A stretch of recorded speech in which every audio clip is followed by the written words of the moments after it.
Como é que foi tua sexta-feira santa? Falou bastante de Jesus? Falou da sua morte, falou da sua vida, falou da sua redenção, falou da sua salvação, falou do vídeo do tio Ciro que te contou a história desde Adão e Eva até chegar na tribo de Judá, ao qual Jesus nasceu? Que bênção! Hoje tio Ciro vai te falar sobre a tribo de Judá. Vou te contar uma pequena historinha, porque eu vou pegar um gancho de um outro vídeo que eu fiz lá atrás. Eu fiz um vídeo assim, Deus quis, Deus deu, Deus levou. E eu te dei um exemplo que Deus, além dos povos que ele destruiu, eu conheço 4 pessoas que Deus matou. Ananias e Safira, e Onã. Hoje eu vou te falar sobre esses dois aqui. Por quê? Porque e Onã era filho de Judá. Entendeu? e Onã era filho de Judá. Quem era Judá? Era filho de Jacó. Jacó se tornou Israel depois que ele lutou com o anjo, não foi? Então ele teve 12 filhos. O primogênito chamava Judá. Por isso que era a tribo dos reis de Israel. O direito de sucessão de Israel era assim, sempre dos primogênitos. Muito bem. Então Judá era o primogênito, então ele tinha direito sobre as terras, tinha direito sobre reinar sobre os outros membros da família, né? Então Judá era o cara que Deus levantou para governar sobre o povo dele, certo? Então vamos continuar um pouquinho.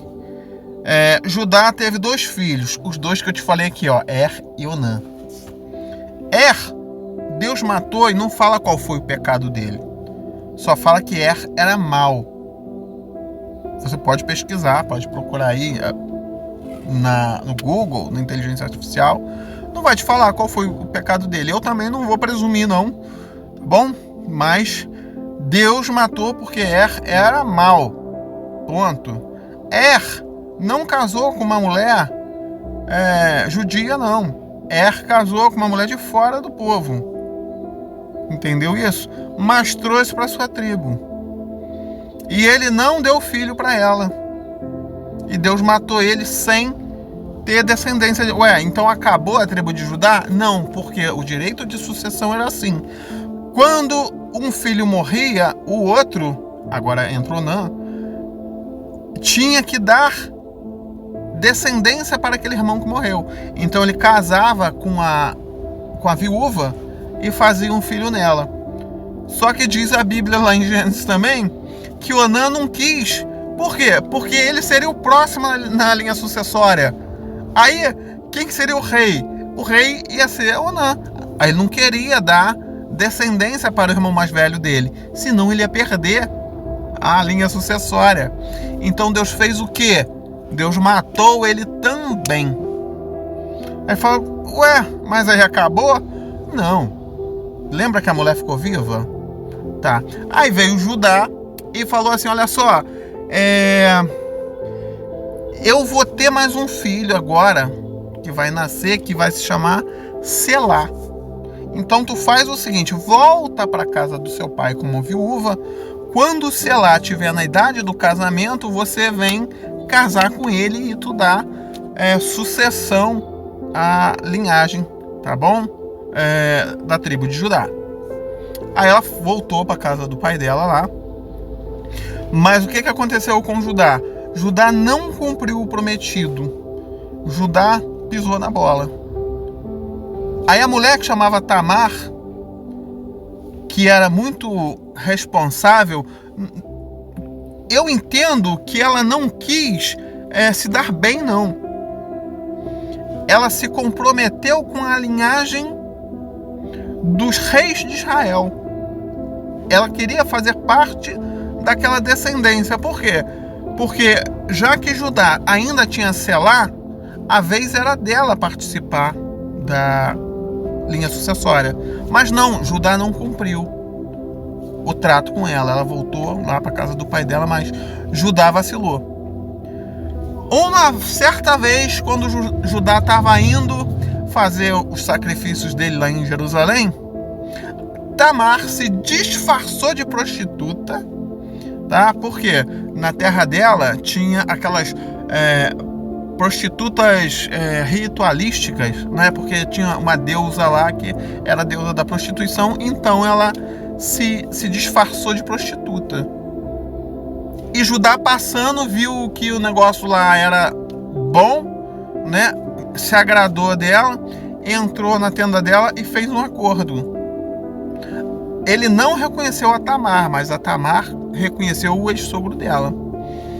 Aí ela foi, teve relação com o sogro dela e engravidou nessa relação. Ela fez um acordo com o sogro dela assim: olha só, me deixa uma garantia que você vai me pagar quando você voltar do seu sacrifício. Aí Judá deixou o selo dele, deixou o cordão dele e deixou o cajado, que era coisas pessoais. Era como se fosse a identidade dele perante o povo. Aí o que aconteceu? Ele foi, teve relação com ela, fez o sacrifício, voltou com o rebanho e não achou a prostituta. Ninguém conhecia a prostituta lá na cidade. Ele fez o quê? Foi embora. Um belo dia, 3 meses depois, provavelmente, ou 3 ou 4, não lembro exatamente a quanto tempo depois, Judá ficou sabendo que a ex-nora dele estava grávida, que ela tinha cometido um pecado. Então Judá mandou matar a mulher, mandou pôr fogo nela. Mas para pôr fogo nela, primeiro ela tinha que ser acusada por uma pessoa que estava acusando ela, né? Era assim, tá? Quem acusasse alguém de adultério tinha que estar presente na execução. O que Tamar fez? Apresentou para o próprio Judá: olha só, o homem que me engravidou é dono desse selo, é dono desse cordão e é dono desse cajado. Ele viu que era dele e aí ele falou diante do povo, falou: olha só, mais justa é ela do que eu, porque eu não cumpri o que tinha prometido a ela, que era dar o meu filho, selar para casar com ela.